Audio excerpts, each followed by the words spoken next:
Direct selling industry का भविष्य क्या होने वाला है, किस प्रकार की संभावनाएं हैं, एक सही कंपनी का चुनाव आप कैसे कर सकते हैं, और ADSCI ये एक बड़ी संस्था डायरेक्ट सेलिंग को लेकर क्या सोच रही है, ये इंटरव्यू बहुत इंपॉर्टेंट है। अगर आप सीरियसली डायरेक्ट सेलिंग करना चाहते हैं तो लास्ट तक बने रहिएगा। दोस्तों नमस्कार, आदाब, सत श्री अकाल। चैट विद सुरेंद्र वत्स के नए एपिसोड में आप सबका बहुत बहुत स्वागत है। जब भी हमारे यहाँ कोई मेहमान आने की खबर होती है, हम कमिंग सून का एक छोटा सा वीडियो डालते हैं और उसमें अक्सर 1000, 1200, 1500, 2000 व्यूज़ आते हैं। लेकिन ये वाला जब हमने कमिंग सून का एपिसोड डाला, इंट्रो वीडियो, 12,000 से ज़्यादा व्यू अब तक हो चुके थे जिस दिन हम लोग इसको शूट कर रहे हैं।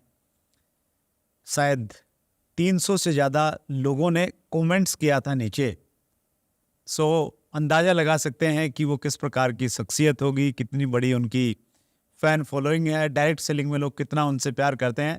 सो आइए हम स्वागत करते हैं एक ऐसी पर्सनैलिटी का जिन्होंने डायरेक्ट सेलिंग इंडस्ट्री को और बेहतर बनाने का जिम्मा अपने कंधों पे लिया है। डायरेक्ट सेलिंग इंडस्ट्री की गंदगी को ख़त्म करना चाहते हैं, डायरेक्ट सेलिंग इंडस्ट्री को उस मुकाम पे देखना चाहते हैं जिसकी ये हकदार है।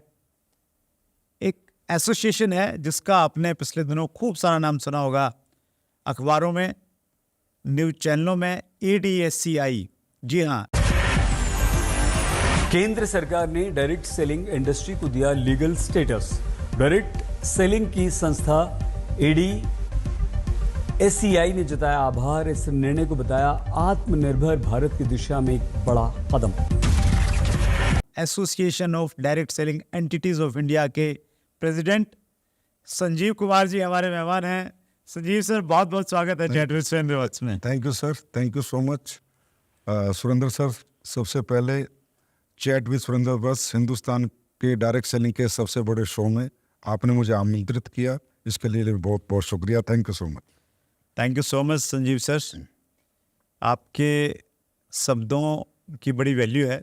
जब भी आप कुछ बोलते हैं तो पूरी इंडस्ट्री उसको बड़ी गंभीरता के साथ में लेती है, और आपने सबसे बड़ा शो बोला है तो आज तक लोग सीरियस नहीं ले रहे थे, तो आज तो वो सीरियस ले लेंगे। Thank you. जैसे मैं बता रहा था संजीव सर, आपके कमिंग सून के वीडियो पे इतने सारे कॉम्प्लीमेंट्स थे सर, 4 घंटे लग गए। और उससे मालूम चला कि आपको लोग किस अंदाज में प्यार करते हैं, किस रूप में आपको देखते हैं। कुछ पढ़ के सुनाता हूँ। तीर्थेंद्रा तिवारी ने लिखा है, आ गया है वह समय जिसका था हमें इंतजार, आ रहे हैं डायरेक्ट सेलिंग के असली हीरो। श्यामलाल जी ने लिखा है, लाखों लोगों के दिलों की धड़कन, डायरेक्ट सेलिंग को पहचान दिलाने वाले महानायक 21वीं सदी के हीरो।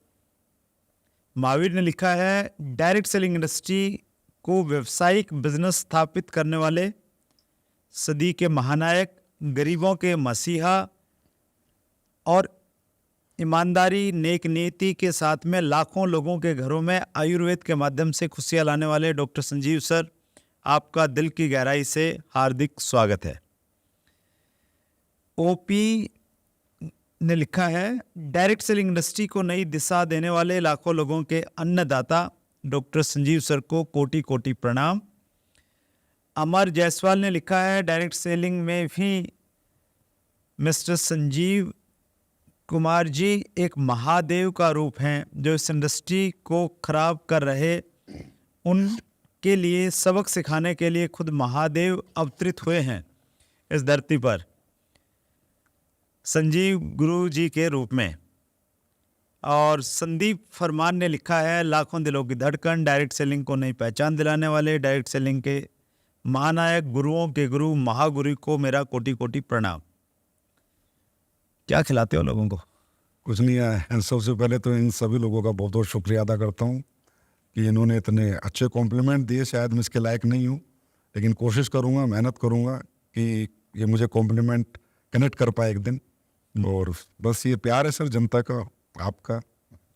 नहीं देखिए, मैं ऑनेस्टली एक चीज़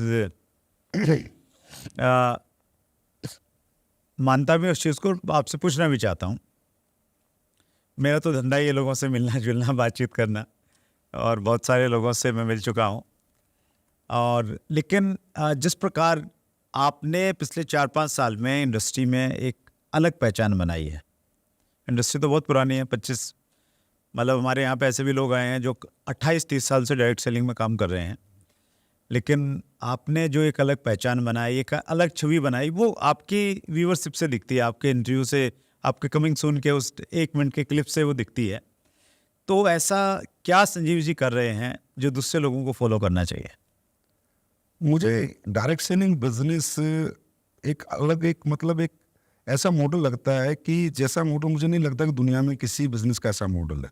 ये एक बड़ी पवित्र सी इंडस्ट्री है। मतलब जो आज का समाज है, जो आज की दुनिया है, जिस हिसाब से लोग जी रहे हैं या एक दूसरे के साथ काम कर रहे हैं या एक दूसरे से काम करवा रहे हैं, लेकिन वो जो कनेक्शन, जो आत्मीयता, जो प्रेम, जो भाव यहाँ पर मिलता है हमें, एक डायरेक्ट सेलर बनता है, बड़ा आदमी बन जाता है, लेकिन फिर भी एक छोटे आदमी से प्यार करता है, उसके घर भी जाता है, खाना भी खाता है। यहाँ गरीब अमीर की खाई नहीं है, जात पात की खाई नहीं है, यहाँ कोई छोटा बड़ा नहीं है, यहाँ सब सबकी भलाई की कामना करते हैं।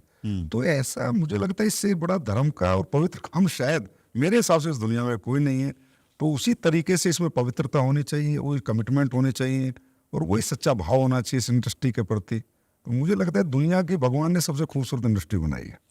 तो सच्चा भाव, कमिटमेंट, सारी दूरियां मिटा के काम करें तो संजीव जी जैसी ख्याति प्राप्त की जा सकती है। नहीं, हाँ बिल्कुल, मुझसे भी बेहतर बन सकते हैं। That's great. मेरे पास में बहुत सारी क्वेश्चंस हैं, मेरे दिमाग में, जहन में घूम रहे हैं, मैं आपसे पूछूंगा एक एक करके, लेकिन उससे पहले थोड़ा सा वो व्यूअर जो आपको नहीं जानते हैं, थोड़ा सा एक बैकग्राउंड बता दीजिए, अब तक की जर्नी कैसे रही? मैं आर्मी में जॉब करता था। 2007 में अचानक मुझे डायरेक्ट सेलिंग देखने का मौका मिला और इस इंडस्ट्री का जो नेचर ऑफ बिजनेस देख के मैं प्रभावित हुआ था कि यहाँ आपको अपने साथ साथ लोगों को भी कैरियर देना है, लोगों को भी बड़ा बनाना है और आप बिना लोगों के बड़े बनाया बड़े नहीं बन सकते। और दूसरा लगा कि यहाँ कोई भी middle class, lower middle class, upper middle class या हायर क्लास जो मर्जी चाहे वो यहाँ मान, सम्मान, पहचान और पैसा सब कुछ कमा सकता है। अब एक इंसान की जिंदगी में अगर मान, सम्मान, पहचान, पैसा कमाने का मौका कोई इंडस्ट्री दे तो मुझे लगा तो दुनिया की सबसे खूबसूरत इंडस्ट्री है। आए, काम किया, 2007 से 2013 तक काम किया, फिर एक बार इस इंडस्ट्री से मन ही उठ गया, फिर रिजाइन कर दिया। अच्छा। और फिर अब जिंदगी में नेटवर्क मार्केटिंग नहीं करेंगे, ऐसा सोच लिया, लाइफ में कभी नहीं करेंगे, बिल्कुल काटा मार दिया जिंदगी में। फिर लेकिन वही है सर, ये एक ऐसी इंडस्ट्री है, ये ऐसा रस दे देती है कि इंसान रसपान करता ही रहता है। तो थोड़ा इसकी नॉलेज लेते रहे, ज्ञान लेते रहे, यार क्या सही होता है, क्या एथिकल होता है, क्या अनएथिकल होता है, क्या वाकई में इंडस्ट्री अनएथिकल है या ये एथिकल है। तो वो उस मझदार में फंसे रहे, लेकिन 2014 में उससे निकलने का मौका मिला, फिर 2014 से आज अपना काम कर रहे हैं। That's great, wonderful sir. एक चीज़ मैं व्यूअर को शेयर करना चाहता हूँ। देखिए, हमारे देश में डायरेक्ट सेलिंग इंडस्ट्री की शुरुआत 1990s यानी 1990 के बाद में हुई और स्पेशली 1996 के बाद में कुछ विदेशी कंपनियां हमारे देश में आई तो थोड़ा गति मिली डायरेक्ट सेलिंग इंडस्ट्री को। और डायरेक्ट सेलिंग की बात को रखने के लिए कुछ एसोसिएशन बनी हमारे देश में, वो एसोसिएशन काम करती रही और बहुत एक लंबा संघर्ष करना पड़ा। 2011-12 में डायरेक्ट सेलिंग के लिए एक बड़ा टफ टाइम था और मैं भी पर्सनली उस समय डायरेक्ट सेलिंग एसोसिएशंस के साथ में क्लोजली कनेक्ट हुआ। लगभग 11 सालों से मैंने बड़ी नज़दीक से चीज़ों को होते हुए देखा है। हम सब लोगों की एक डिमांड थी कि डायरेक्ट सेलिंग के लिए रूल्स आने चाहिए। 2016 में रूल्स आ गए। फिर डिमांड थी कि डायरेक्ट सेलिंग के लिए गाइडलाइन पहले डिमांड थी गाइडलाइंस आनी चाहिए, मॉडल गाइडलाइन आ गई, फिर रूल्स आ गए 28 दिसंबर 2021 को। और अभी डायरेक्ट सेलिंग में अमेंडमेंट्स आए हैं, रूल्स में कुछ कमी रह गई थी तो अभी जून 2023 में अमेंडमेंट्स आ गए हैं। तो बहुत सारे लोगों ने बहुत सारा काम किया, लेकिन स्पेशली अभी जो अमेंडमेंट्स आए हैं जिसकी बहुत ज़्यादा दरकरार थी, एक डेफिनेशन मिसिंग थी कहीं ना कहीं हमारे रूल्स में, वो आ गई है। तो उसको दिलाने में जिस एक एसोसिएशन का सबसे बड़ा योगदान रहा वो एसोसिएशन है ADACI और उसके प्रेसिडेंट संजीव सर हमारे बीच में हैं। पहली चीज़ तो संजीव सर, आपका बहुत बड़ा योगदान है, मैं अंदर तक उस चीज़ को जानता हूँ। तो पूरी इंडस्ट्री की तरफ से मेरे पास में मौका है आपका धन्यवाद करने के लिए और आपको सैल्यूट करने के लिए। आपने इंडस्ट्री के लिए बहुत अच्छा काम किया है, बहुत बड़े कन्फ्यूज़न को आपने दूर करवा दिया है। एक बात छोटा सा कहना चाहूँगा सर, और ये जान के आप बड़े आश्चर्यचकित होंगे और शायद भरोसा ना करें, मैंने लड़ना आपसे सीखा है। अरे अरे सर। देखिए सर, जब ये इंडस्ट्री 2011-12 के उस दौर से गुजर रही थी सर तो आपने एक ऐसी लड़ाई लड़ी जो इतिहास बन गई देश में। तो जब मैं आपके संपर्क में आया और मैंने वो आपको मिला और देखा तो मैंने कहा यार, जब 2011-12 में जब कुछ भी नहीं था तब सुरेंद्र सर इतने बड़े स्टेप लिए, इतनी बड़ी लड़ाई लड़के इंडस्ट्री को किसी हद तक गाइडलाइंस दिलवाई, सेव किया। तो सर इंस्पिरेशन तो आप ही। जबरदस्त। देखिए मेरा ये मानना है संजीव सर, कोई भी ऑर्गेनाइजेशन है ना, उसको समय समय पे कुछ लोग लीड करते हैं और वो आगे लेके जाते हैं, और वो जब इन दिनों संजीव जी ने संभाला हुआ है तो ये देख के मुझे बहुत अच्छा लग रहा है। सो बहुत बढ़िया, बहुत सारी बातें करेंगे संजीव सर। ADSCI और दूसरे एसोसिएशन ने काम किया, लेकिन ADSCI ने लीड किया स्पेशली अमेंडमेंट्स को लाने में। आगे क्या प्लानिंग है? ADSCI अब गवर्नमेंट से क्या चाह रही है कि इंडस्ट्री के लिए क्या होना चाहिए? सर ADCI चाहती है कि इंडस्ट्री को वही रेपो मिले जिसकी हकदार है, और इंडस्ट्री को हिंदुस्तान का हर आम नागरिक समझे। वो हमारे साथ एसोसिएट हो चाहे ना हो, लेकिन वो हमारी इंडस्ट्री को उन्हीं नज़रों से देखे जिसके लायक इंडस्ट्री है, जो यहाँ पर आत्मीयता है, जो प्यार है, जो रोजगार है, जो हर बच्चे को आज एम्प्लॉयमेंट होने का मौका मिल रहा है। यहाँ पर बड़े को, बुजुर्ग को एज लिमिट नहीं, कास्टिज्म नहीं, कुछ तो नहीं है यहाँ पर। राइट। तो वो हमारे को अधिकार मिलने चाहिए, और उसके लिए हम लोग चाहते हैं कि गवर्नमेंट इथिकल और अनइथिकल का डिफरेंस थोड़ा क्रिएट करे। उसके लिए अभी ADCI की नेक्स्ट लड़ाई जो ये है, गवर्नमेंट से बातचीत है, जो भी है कोशिश करेंगे, बातचीत से बात बने सारी, कि हम चाहते हैं कि गवर्नमेंट एसोसिएशंस के साथ एसोसिएट होकर एक कमेटी फॉर्म करे। अच्छा। जैसे कि इंश्योरेंस रेगुलेटरी IRD है, जैसे शेयर मार्केट को से भी कंट्रोल करती है, ऐसी एक कमेटी एसोसिएशन के साथ मिलकर गवर्नमेंट बनाए जो कि इस डायरेक्ट सेलिंग को कंट्रोल करे इंडिया में, और इथिकल डायरेक्ट सेलिंग को ज़्यादा बढ़ावा दे। और जो अनइथिकल डायरेक्ट सेलिंग है, जो बिल्कुल ही एक नए उसी माइंड से आते हैं कि भाई यहाँ लोगों के इमोशंस का फ़ायदा उठाओ, लोगों के रिलेशंस का फ़ायदा उठाओ, कुछ भी प्रोडक्ट बेचो, कुछ भी प्लान बनाओ, नॉन कैलकुलेटिव प्लान बनाओ, कहीं से उठा के प्रोडक्ट बेच दो, ऐसे लोगों पे थोड़ा कड़ा शिकंजा गवर्नमेंट कसे। उसकी हमारी बातचीत अभी गवर्नमेंट से चल रही है। मैंने संजीव सर हमारे 50वें एपिसोड में जो हमारा गोल्डन जुबली एपिसोड था, हेम पांडे सर हमारे गेस्ट थे, उनसे मैंने स्ट्रेट फॉरवर्ड यही प्रश्न पूछा था कि सर हम चाहते हैं कि डायरेक्ट सेलिंग पे रेगुलेटरी बॉडी बने, कब बनेगी? तो उनका रिप्लाई था कि अभी आपकी इंडस्ट्री का साइज़ बहुत छोटा है, गवर्नमेंट को अगर कोई नई चीज़ लेके आएगी तो उसमें मैन पावर चाहिए, उसमें पैसा लगेगा, तो आपकी इंडस्ट्री का साइज़ अभी इतना बड़ा है ही नहीं। साइज़ बड़ा होगा तो शायद सरकार उस बारे में सोचेगी। तो साइज़ बड़ा कैसे हो इंडस्ट्री का, सब लोग मिलके और बड़ा काम करें, कितना पोटेंशियल आपको दिखता है इंडिया में? देखिए सर, साइज इंडस्ट्री का जब ही बड़ा हो सकता है जब ये स्विचनेस खत्म हो। मतलब ये जो अभी कोई कंपनी आएगी, अचानक से किसी को इम्प्रेस करेगी, अपने उल्टे सीधे प्रमोशन करेगी। साइज बड़ा होता है सर जो कंपनियां ऑलरेडी स्टेब्लिश कंपनियां हैं, चाहे वो 50 हैं, चाहे वो 100 हैं, चाहे 200 हैं, लेकिन जो स्टेब्लिश कंपनियां वहीं पर रहकर लोग बड़ा काम करें। क्योंकि जब ये स्विच होता है इधर से उधर, तो कहीं ना कहीं टर्नओवर्स में फर्क पड़ता है, कहीं ना कहीं डिस्टर्बेंस क्रिएट होता है, कहीं ना कहीं एथिकल अनएथिकल की लड़ाइयाँ शुरू हो जाती हैं, कहीं ना कहीं मार्केट में एक नेगेटिव मैसेज आता है। जैसे आज आप देखिए कि आज आप देख रहे हैं कि कोई लीडर की इधर उधर जाता है तो यूट्यूब वगैरह पे आके, फेसबुक वगैरह पे बातें करता है, तो जो आम जनता है वो ये देखती है कि यार ये इंडस्ट्री शायद हमारे लायक नहीं है। हमें आम जनता को ये बताना होगा, अपनी इंडस्ट्री को इतना एथिकल वे में करना होगा कि आम जनता ये भरोसा करे, yes I will be the part of this industry. मैं बेशक इस इंडस्ट्री में काम ना करूं, क्योंकि सर ये ओनली फॉर एम्प्लॉयमेंट नहीं है, ओनली फॉर मनी नहीं है, ये प्रोडक्ट बेस्ड इंडस्ट्री है। मैं इस कंपनी के साथ काम ना करूं लेकिन इसका प्रोडक्ट यूज करूं। तो जब लोगों का रुझान, हिंदुस्तान की 145 करोड़ जनता का रुझान हमारे प्रोडक्ट की तरफ आकर्षित होगा, लोग हमारे प्रोडक्ट से प्रभावित होंगे और हमारे प्रोडक्ट इस लायक होंगे कि लोग उन्हें खरीद सकेंगे, यूज कर सकेंगे और लोग हमारे यूजर बनेंगे, मेरे हिसाब से इंडस्ट्री का साइज तब बहुत बड़ा बनेगा। That's great sir. एक प्रश्न मैं और पूछना चाहता हूँ, उसको कहीं ना कहीं आपने टच किया। ऐसे कुछ उदाहरण देखने को मिलते हैं, एक व्यक्ति किसी ठीक ठाक अच्छी कंपनी में काम कर रहा था, रेप्यूटेड कंपनी थी, पुरानी कंपनी थी, पैसा भी ले रहा था, नेटवर्क भी था, वो अचानक किसी ऐसी जगह चला जाता है जिसका फ्यूचर एक आम आदमी भी समझ सकता है कि अंधकार में है, शायद पैसा मिल जाएगा उसको ज़्यादा। तो ऐसी प्रवृत्ति क्यों होती है लोगों की? आपने भी कुछ लोगों को देखा होगा और उनके संपर्क में कुछ लोग आते हैं, तो उनको आप क्या संदेश देना चाहेंगे सर? सर मुझे लगता है मतलब ये इंडस्ट्री तो इतनी इमोशनल इंडस्ट्री, इतने टच रहता है एक लीडर का अपने डाउनलाइन से, डाउनलाइन का अपने अपलाइन से, एक सालों का रिश्ता हो जाता है, सालों साथ काम करते हैं, सालों साथ घूमते हैं, सालों टूर करते हैं। मैं तो कहता हूँ भाई से भी ज़्यादा बड़े रिश्ते बन जाते हैं लोगों के। लेकिन अगर एक व्यक्ति किसी भी ऐरी गैरी कंपनी में आकर किसी लालच में अगर जा रहा है, देखिए सर बिना लालच के कोई नहीं जाता, कोई ना कोई लालच उसको वहाँ पर मिलता है तो उसको लगता है मैं जो यहाँ नहीं कर पाया इससे ज़्यादा वहाँ कर पाऊंगा। अच्छा कुछ लोग तो कमाते कमाते भी स्विच करते हैं, आप देख ही रहे हो, क्रिप्टो में भी स्विच करते हैं, इन्वेस्टमेंट प्लान में स्विच करते हैं, कुछ ऐसी कंपनी में स्विच करते हैं प्रोडक्ट बेस्ड जिनका प्रोडक्ट सिर्फ एक मखोटा है, प्रोडक्ट सिर्फ मखोटा है। लेकिन वो लोग सिर्फ अपने लालच के लिए, हजारों लोग जिन्होंने उससे प्यार किया, हजारों लोग जिन्होंने उसे अपना आइडल माना, हजारों लोग जिन्होंने उसे अपना गुरु माना, उसको छोड़ के कुछ निकल जाता है। लेकिन छोड़ कर नहीं निकलता सर, उनको ले जाने की भी कोशिश करता है।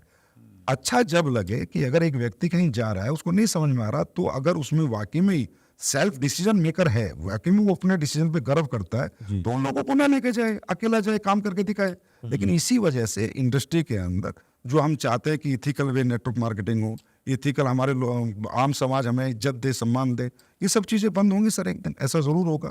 लेकिन मैं यही कहूँगा कि ऐसे इनको मैं क्या बोलूँ, ये लीडर नहीं, मतलब लीडर ही है, ऐसे लालची लोगों के साथ अगर कोई व्यक्ति लालच में जिंदगी लगाएगा तो कभी ना कभी खत्म होगा, और कोई कैरियर में जिंदगी लगाएगा तो उसका कैरियर पक्का बनेगा। तो लोगों को अपने कैरियर पे ध्यान देना है, लालच पे ध्यान नहीं देना। ऐसे लालची लोगों को बाइकआउट करें। और अभी हम लोग तो एक रूल ला रहे हैं DCI में कि जो भी लोग बड़े बड़े लीडर्स इधर उधर स्विच होते हैं उनको हम ब्लैक लिस्टेड करने वाले हैं। अरे वाह। और ब्लैक लिस्टेड करने के बाद हम अपनी वेबसाइटों पे डाल देंगे, वो हिंदुस्तान की जितनी भी बड़ी कंपनी उनमें कहीं भी जीवन में ज्वाइन नहीं कर सकता। अगर वो एक बार इन्वेस्टमेंट प्लान में चला गया है तो अब जीवन भर इन्वेस्टमेंट करेगा, प्रोडक्ट बेस में हम उसे आने नहीं देंगे। क्या बात है सर। आई थिंक मलेशिया में एक ऐसा कानून है, कानून नहीं मतलब एसोसिएशन ने ऐसा बनाया हुआ है कि जो लोग अनएथिकल प्रैक्टिस, और ये कुछ गिने चुने ही लोग रहते हैं सर, वो इधर उधर शिफ्ट होते रहते हैं, माहौल ख़राब करते हैं कहीं ना कहीं। मतलब जैसे पुलिस पे लिखा रहता है ना कि भाई ये जो है ना ये फरार बंदे हैं, तो वैसा कुछ आप प्लान कर रहे हैं कि ऐसा कुछ लेके आएंगे? करेंगे ना सर, इंडस्ट्री एक हो रही है धीरे धीरे, सारी एसोसिएशन से एक हो रही हैं, सभी लोग आपस में बात करते हैं, सब लोग आपस में जुड़ चुके हैं, तो बातें चल रही है कि इन्हें ब्लैक लिस्टेड किया जाए। आज आप इन्वेस्टमेंट प्लान में चले जाओ तो 1-1.5 साल आप वहाँ पैसा बनता है, नहीं बनता, उसके बाद आप प्रोडक्ट बेस्ड ढूंढते हो। तो आप एक ही डिसीजन लो ना, अपने डिसीजन पे मतलब अपने डिसीजन पे काबिज रहो, दिखाओ दुनिया को कि यार मैंने डिसीजन लिया, I take the decision and make the right. लेकिन ऐसे तो इससे क्या, वो अकेला नहीं, वो लाखों हजारों बच्चों की जिंदगी को खराब करता है। That's great. एक बड़ा प्रश्न है सर, ये प्रश्न बहुत सारे लोगों ने पूछा है। अगर एक व्यक्ति को डायरेक्ट सेलिंग सोच में आ गई कि यार इंडस्ट्री बहुत अच्छी है, मैंने इसमें काम करना है, उसको एक ऐसी कंपनी चुननी है जिस पे वो 100% विश्वास कर सके और अपना करियर लगा सके, क्या पैरामीटर्स हैं, क्या चेक करें? सर देखिए, किसी ने कहा है कि आप किसी की बातों में ना जाए, कागजों में जाए। जो कागज बोलते हैं वो कागज जो बता सकते हो, बातें नहीं बता सकती।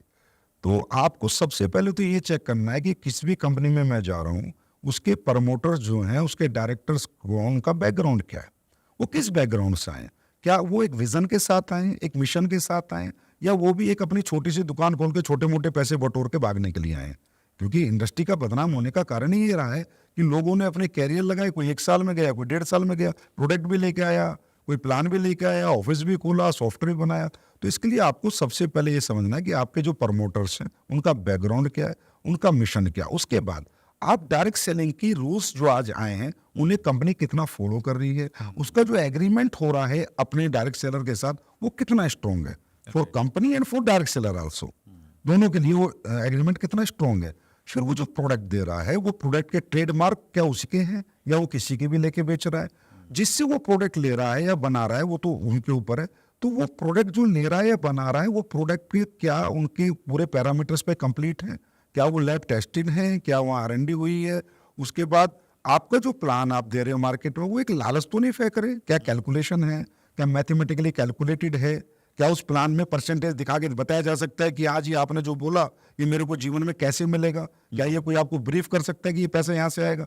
तो वो सारे पैरामीटर्स, पेपर्स, गवर्नमेंट के सारे कंप्लायंस, प्रोडक्ट की लीगल मेट्रोलॉजी से आपका जो लेवल है वो लीगल मेट्रोलॉजी डिपार्टमेंट से अप्रूव है नहीं, तो बहुत सारी चीज़ें हैं। हमारे लोग, हिंदुस्तान के जो लोग हैं वो बहुत प्यारे और बहुत इमोशनल होते हैं और वो मीठी मीठी बातों में आ जाते हैं। वो समझ में जब आता है जब गाड़ी छूट चुकी होती है या 2-3 साल जीवन के खराब कर लेते। हमारे एक मेहमान थे सर, सुनील गुप्ता। तो उनसे मैंने प्रश्न पूछा डायरेक्ट सेलिंग कंपनी कैसे चूज़ करनी चाहिए। उन्होंने कहा कि ये एक बहुत सीरियस काम है, और उन्होंने बताया कि जब मैंने ज्वाइन किया, उन्होंने लगभग 20 साल पहले ज्वाइन किया था किसी कंपनी को। उन्होंने कहा कि मैंने उस समय 1 साल लगाया कंपनियों को चेक करने में, कौन कौन सी कंपनियां हैं, क्या प्रोडक्ट है, क्या सिस्टम है, और उसके बाद मैंने डिसाइड किया। और वो 20 साल से की कंपनी के साथ में जुड़े हुए हैं। तो कहीं ना कहीं दिक्कत ये रहती है, मामा जी ने बोल दिया, चाचा जी ने बोल दिया, बुआ जी का लड़का नाराज़ हो जाएगा, तो इसलिए मैं जुड़ जाता हूँ, और कहीं ना कहीं फिर इसलिए प्रॉब्लम्स आती हैं।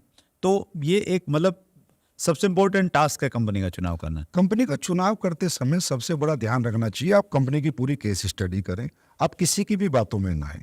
आप पेपर्स की स्टडी करें, आप प्रोडक्ट की स्टडी करें।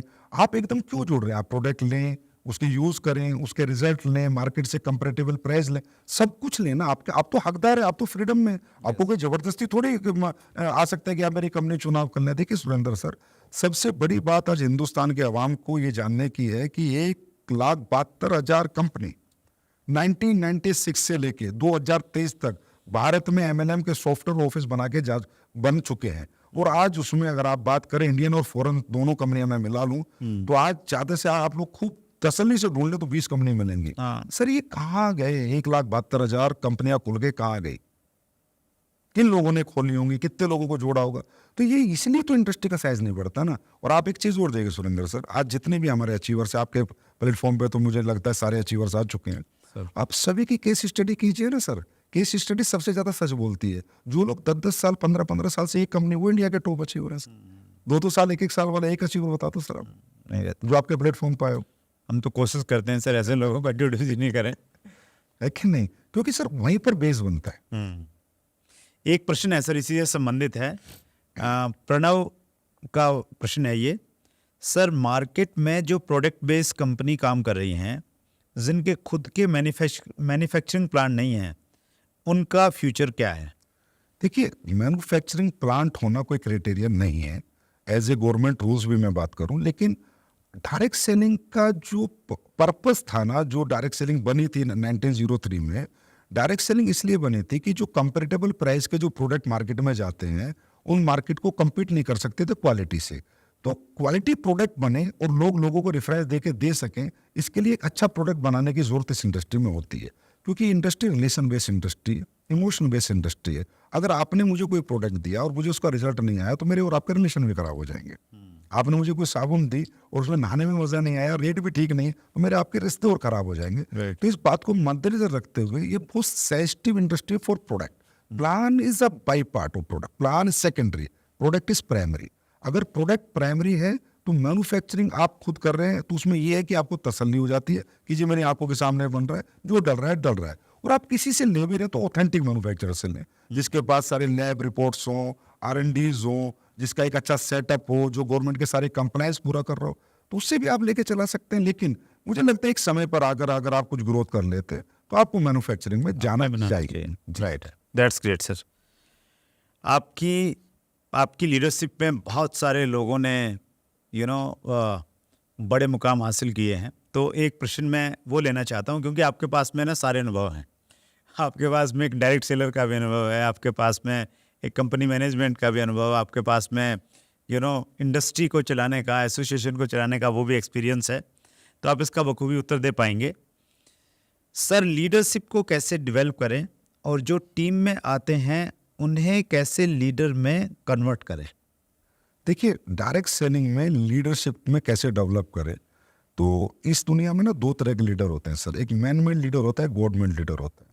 कुछ लोग ऐसे होते हैं जो बचपन से लीडर होते हैं, क्लास में मॉनिटर होते हैं, हर जगह मॉनिटर होते हैं, हर जगह नंबर 1 होते हैं, स्कूल के प्रेसिडेंट, स्कूल के कैप्टन होते हैं, फिर कॉलेज के प्रेसिडेंट होते हैं। ये होता है मैन मेड लीडर। तो हमारी इंडस्ट्री में वो 0.01% लोग हैं जो गॉड मेड लीडर है। यहाँ मैन मेड लीडर बनाने की जरूरत।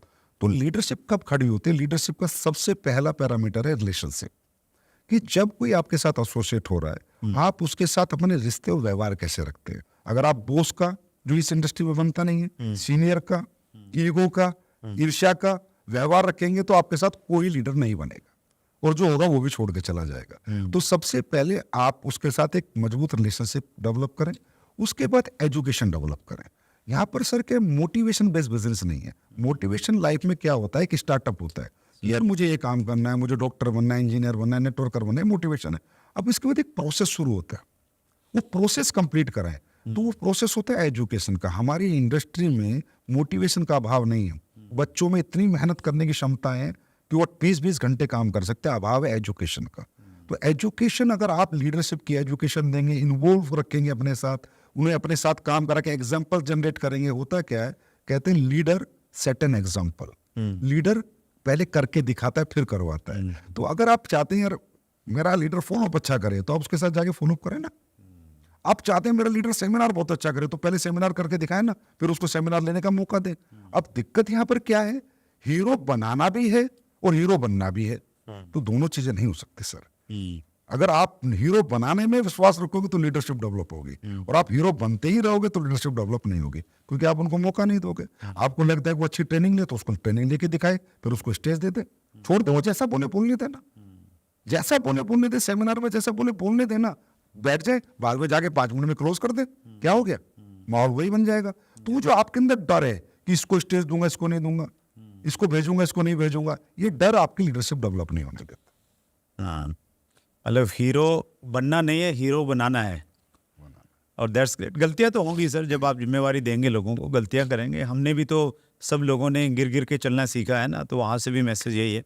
वंडरफुल सर, अद्भुत काम कर रहे हैं संजीव सर आप। और अगले इंटरव्यू में हम लोग और डिटेल में डायरेक्ट सेलिंग के बारे में थोड़ा बातचीत करेंगे। समय की लिमिटेशन है हमारे पास। एक बार फिर पूरी इंडस्ट्री की तरफ से मैं आपका एक बार फिर धन्यवाद करता हूँ कि डायरेक्ट सेलिंग के जो रूल्स में जो अमेंडमेंट्स आए हैं उसमें आपका बहुत बड़ा योगदान रहा। बहुत बहुत धन्यवाद Sanjeev sir. Thank you sir, thank you so much. Thank you. So ये थे संजीव कुमार जी, ADSCI के प्रेसिडेंट हैं। डायरेक्ट सेलिंग इंडस्ट्री को बहुत बड़ा मुकाम देना चाहते हैं, जज्बा बहुत बड़ा है, एक फौजी की तरह काम कर रहे हैं, डायरेक्ट सेलिंग इंडस्ट्री के सैनिक हैं। सो अगले मंगलवार को रात्रि 8 बजे फिर एक बड़ी शख्सियत से मुलाकात होगी। अपना ख्याल रखिएगा। बहुत बहुत धन्यवाद। अगर आपने अभी तक chat with Surendra Vats channel को सब्सक्राइब नहीं किया है तो अभी सब्सक्राइब करें और बेल आइकन दबाना ना भूलें, जिससे आपको आने वाली सभी वीडियोस की अपडेट सबसे पहले मिले और हमारी किसी वीडियो को मिस ना करें। वीडियो को ज्यादा से ज्यादा शेयर और लाइक करके अपना प्यार जरूर दें।